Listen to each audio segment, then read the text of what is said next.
And now, Lifestyles Unlimited presents the Real Estate Investor Radio Show. Over the next hour, we unfold your map to financial freedom.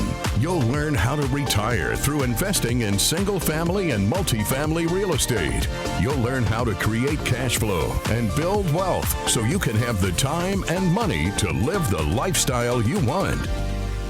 Welcome to the show. My name is Al Gordon, and as always, we're working on your financial freedom. On today's show, I've asked Miles to be a part of what we're doing today because you need to learn a lot from Miles, because Miles is one of those guys. He's been there, he's done that, he's got the t-shirt, he's got the experience, and get this, he's 24 years of age.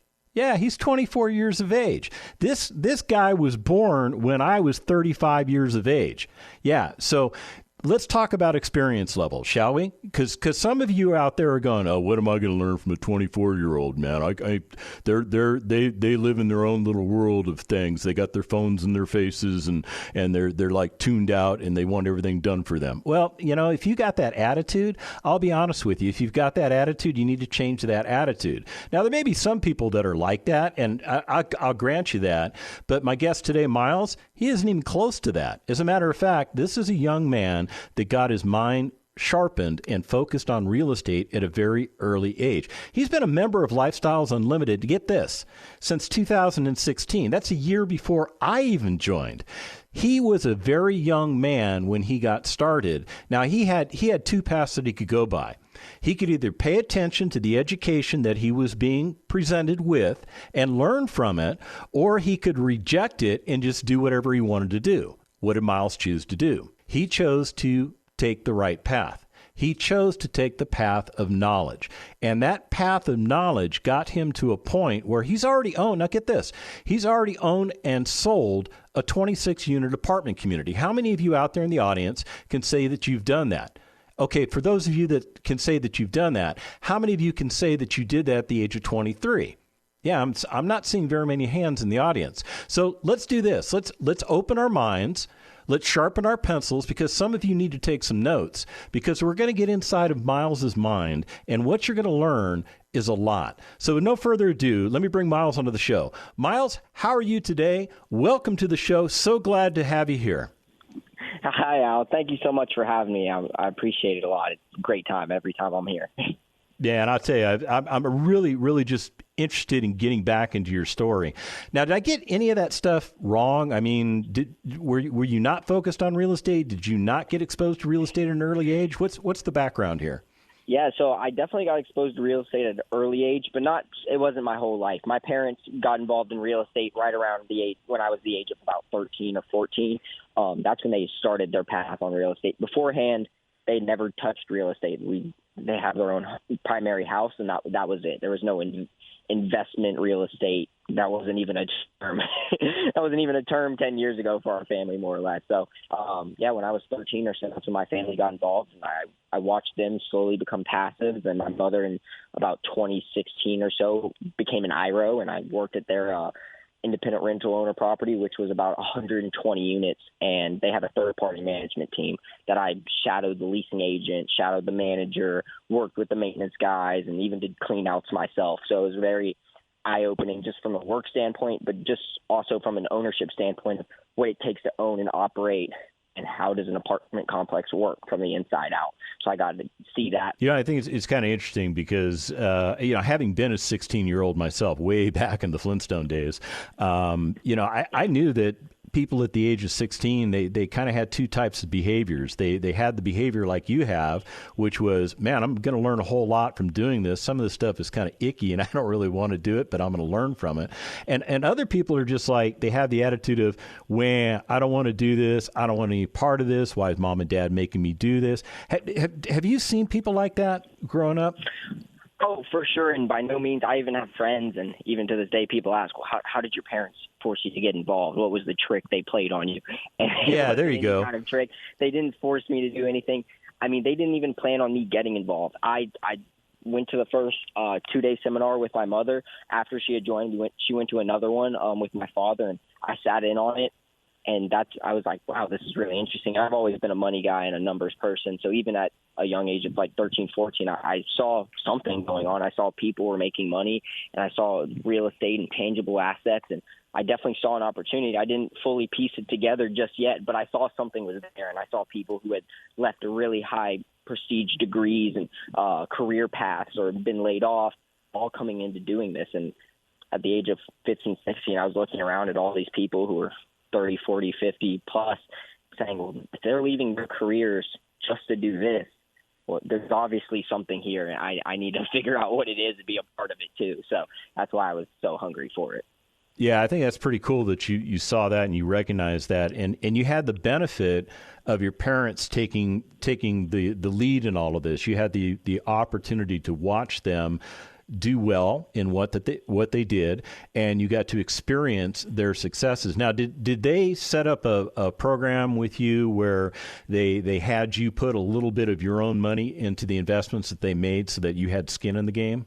Well, it was actually a little bit different. I have heard of that kind of method as well, but my mother, who was a big passive investor at the time, she was into a good handful of deals and was slowly growing and became an IRO.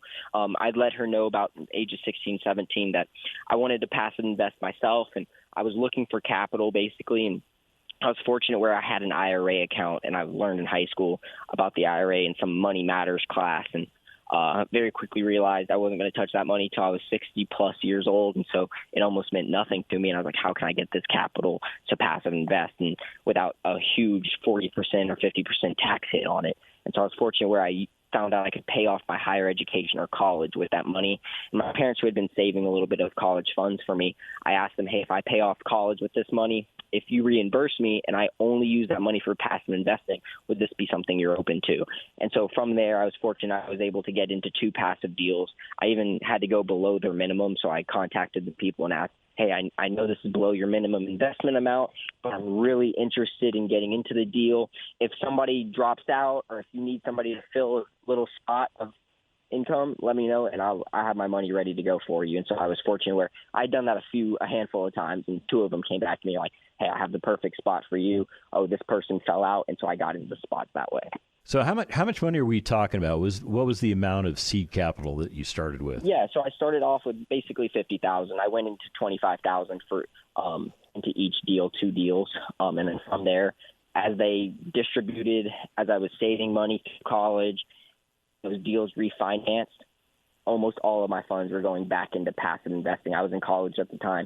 I had very low bills. I used IRA money to pay off for school. So I had very low expenses, and I wanted to keep pursuing the passive kind of dream and grow my passive investments because I knew eventually, with my goal being a lead, I was going to need a good amount of capital, and I needed to figure out how to do that. And so if it took time, then I needed to start sooner. Well, let's talk about that college thing because I'm really curious. I mean, I know your parents very well, and I know that they fully understand the methodology that we follow at Lifestyles Unlimited. They understand the why we do the things that we do. But I also know that your mom was adamant about you attending college. Why do you think the path through college was important to her, and why did you take it?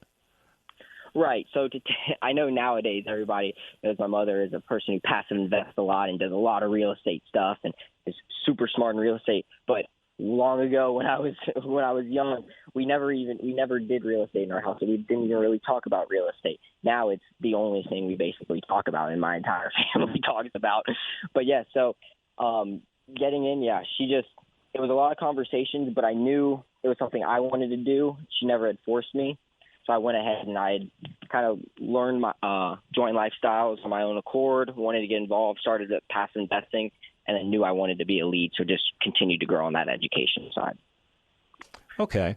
So you felt college was important. I don't discount college. I think that there's some relevance to it. I just think that there's a lot of people that go to college for the wrong reasons, and it is what it is.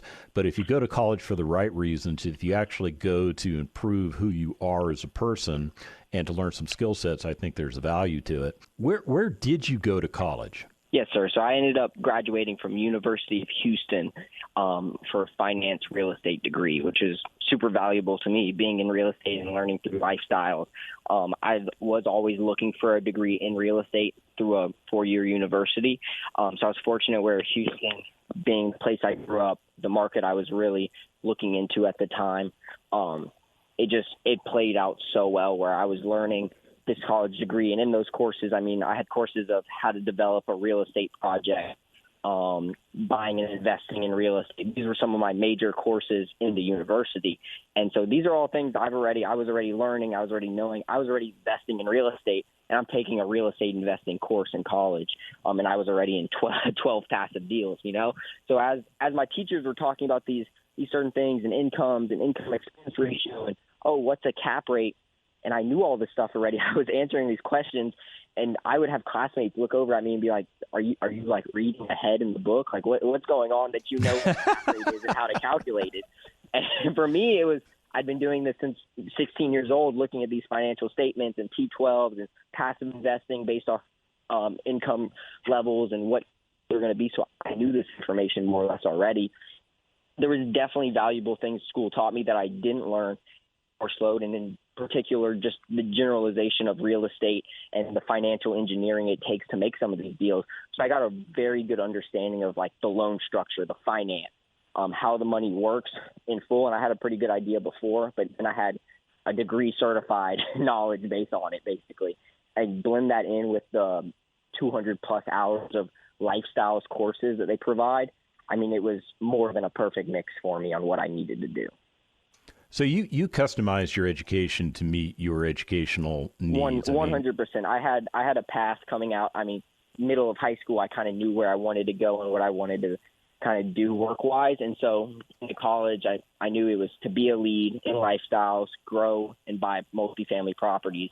So what did it take? And so it took capital and it took education and skills. And so from that moment was, let's get capital, let's start past investing to build capital, and let's start working on skills, which took going to university, doing more. I've done the courses at Lifestyles, both passive, lead, all the other courses they provide multiple times over. And I still do them to this day, even with the knowledge I have, just as a refresher because it's so valuable. So, I'm a constant learner. I take marketing classes and seminars for fun. On Thursday nights when all the buddies are out going to bars or something, I may do like a marketing workshop at the Chamber of Commerce in my local town or something, just because I like hearing more and more education, learning what more experienced people are doing. Man, it's music to my ears, man. I just love hearing you explain how in love you are with the real estate business. And I think that's very valuable. It's so valuable that it cost you to go out and buy a 26-unit apartment community, did it not? Yes, sir. So I purchased that property in 2022, which was last year back in around April. So I self-managed that deal. It was a great learning experience. Got my hands dirty, was self-managing that property. So about around 4 to 6 times a week. You could do a little less if you had to. But I wanted to be there as much as possible, not only to have my face and get to know residents and everything, but I wanted to know what it's like to be that on-site manager as well as to be a leasing agent. And I did some part-time maintenance work there as well, some of the lighter end stuff that you didn't have to hire contractors out for. Plus, I'm pretty good at rebuilding and building things, so I was more than happy to do that myself. I wanted to know exactly what it took to run this apartment complex, what it took to do something at the scale, how much time it took for each job, and in just the nitty and gritty things.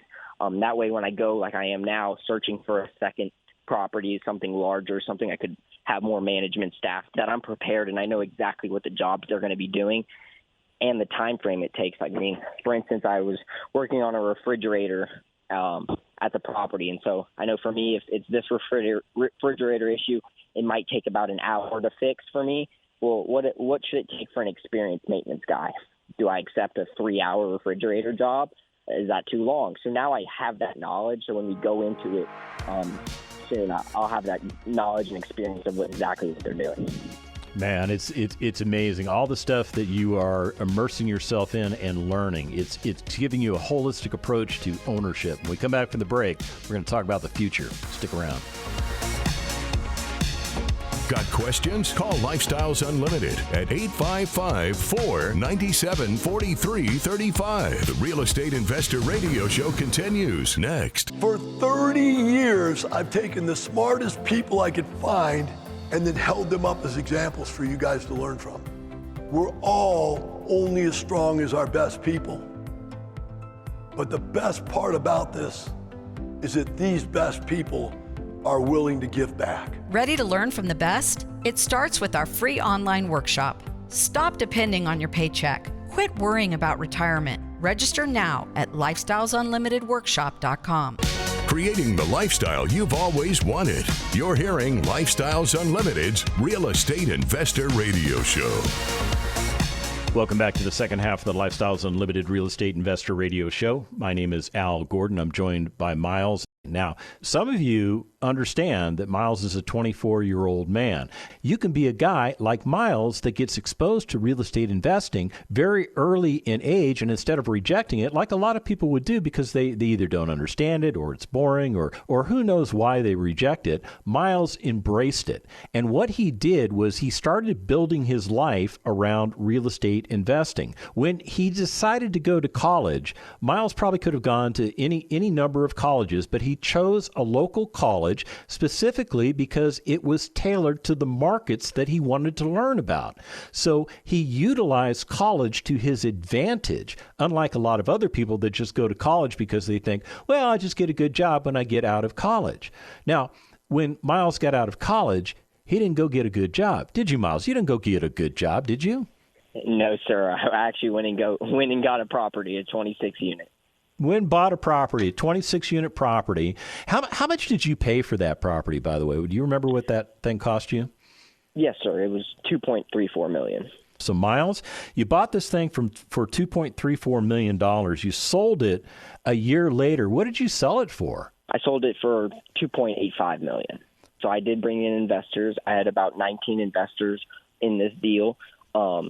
I raised about $800,000 of capital with investors as well as my own money in the deal. From there, when I went to sell, I provided all the original capital back, and then I gave them a 55% profit in 1 year, so an annualized profit of 55%. So what Miles is telling you folks is this. If you had invested with him passively and done nothing to improve the deal and just let Miles do what he knows how to do, he would have returned a 55% return on investment to you in 1 year. So the question I have for a lot of you out there, especially those of you with bias, is what investments did you make in 2022 or 2023 that are poised to return 55% per annum to you? And I'm hearing crickets. Are you hearing crickets, Miles? Because I'm not hearing anything from the audience.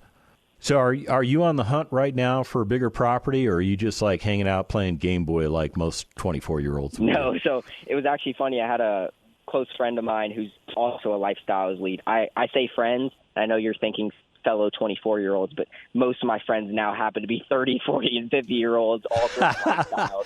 So it's really funny. So I have a friend so we talk about real estate all the time and in general. So yes, sir, definitely. I mean, this is what I do 24/7 basically. He asked me a question a few weeks after I'd sold North Park, and he was like, "Oh, is it a weight off your shoulders? How do you feel? Do you have a bunch of free time?" And I go, "No, dude, I took maybe 3 days off."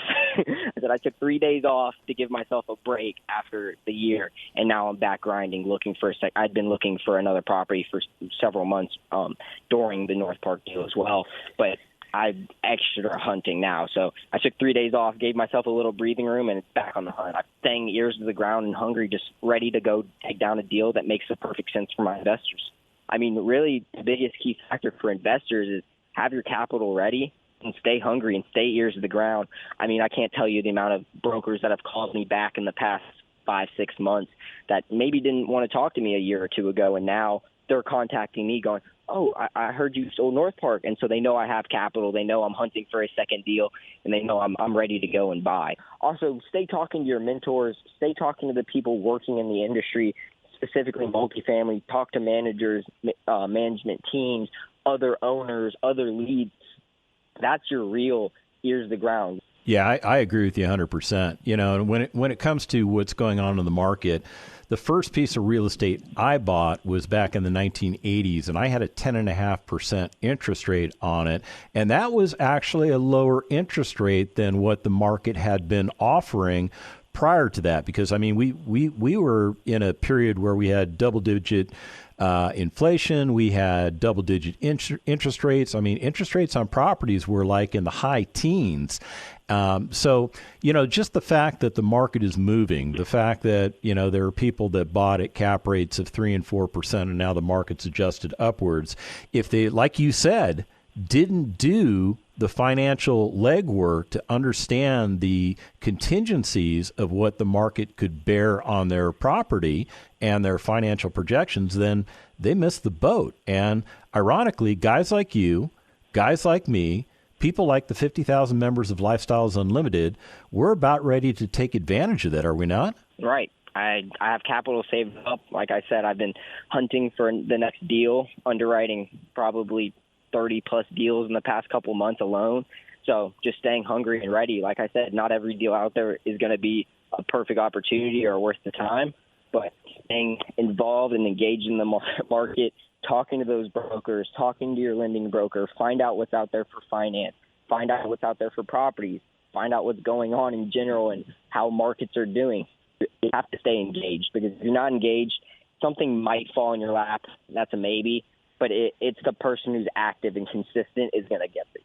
Absolutely. And I mean, and you're aggressively on the hunt now. Now, you said you've looked at 30 deals and none of them panned out. Why did those 30 not work out? Is there any I mean, it's never going to be one thing across the board. It's all various reasons.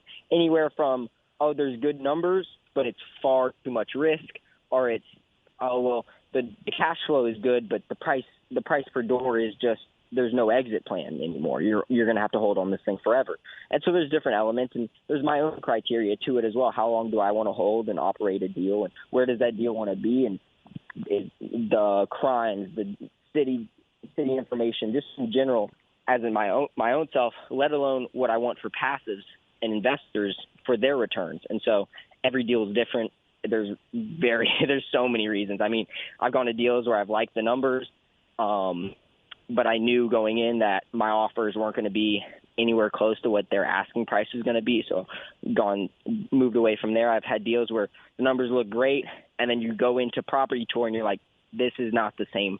This isn't even close to the same thing that I've been talking to the broker over the phone for the past few weeks about. So there's all different kinds of things where you just have to stay engaged, have to stay confident in your own ability, staying educated and talking to those mentors. I mean, I can't stress that enough, how valuable it is to talk to your mentors, find out what's going on in the market, have a very strong idea of what you're looking for, and then go attack that. Don't have a halfway idea of what you're going to do and then go look at extra things and then switch between, maybe I want to do this and that. Have a plan, know your plan can work, and then go try to execute it. Don't get halfway through your plan and then give up. Or, this is my fourth deal underwriting and it didn't pan out. I mean, there's still times where I go to get a deal and I do a lot of underwriting, I send out LOI, I'm best and final, and I get beat. But the thing is there's going to be potentially the next time, and there's going to be another deal coming around the corner. There's more deals in the market. I mean, think as when you drive through a town, just anywhere you go throughout the day, look around and go, that's an apartment complex. That's an apartment complex. Those are all owned most likely by people. And many times it's mom and pops who own that. And as a kid, I never understood that.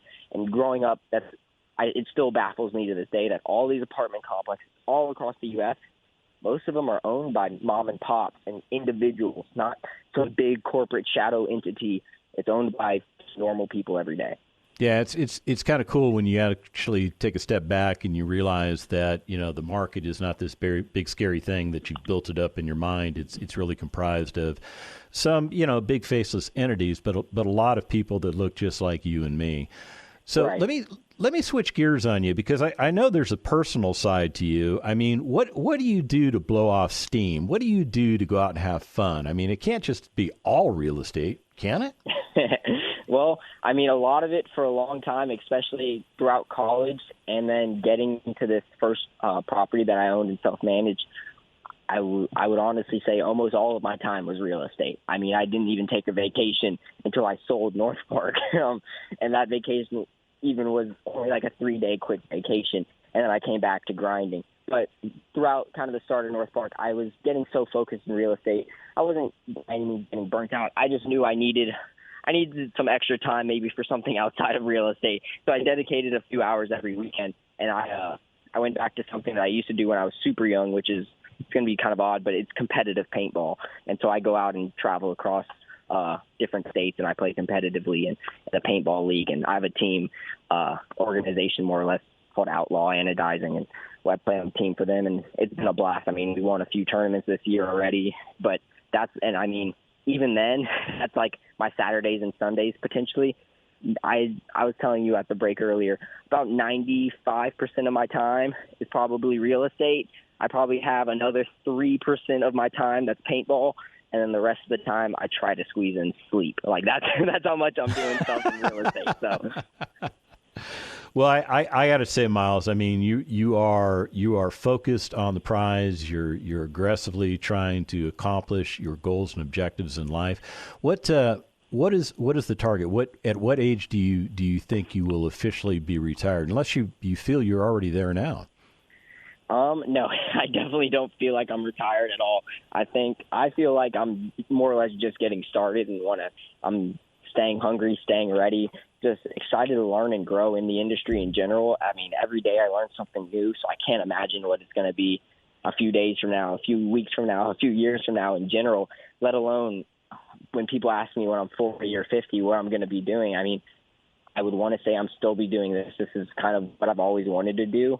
So currently in my mind, this is all I'm going to be doing for quite a long time. I enjoy it. I love talking to other owners. I love seeing the different stories. I love being a part of big ownership teams and having tangible assets that you can drive by. I mean, for North Park, I'll always drive by. If I ever hear somebody bring up Brenham or Bluebell Ice Cream, I'll always remember, I used to own an apartment complex back there when I was 22, 23 years old, and we did this in this market, and look at this. I remember when we helped that property do this because they saw us do that. So I'll always have that with me carrying on, and I think that's super cool in general. Man, I'm impressed. I am absolutely impressed.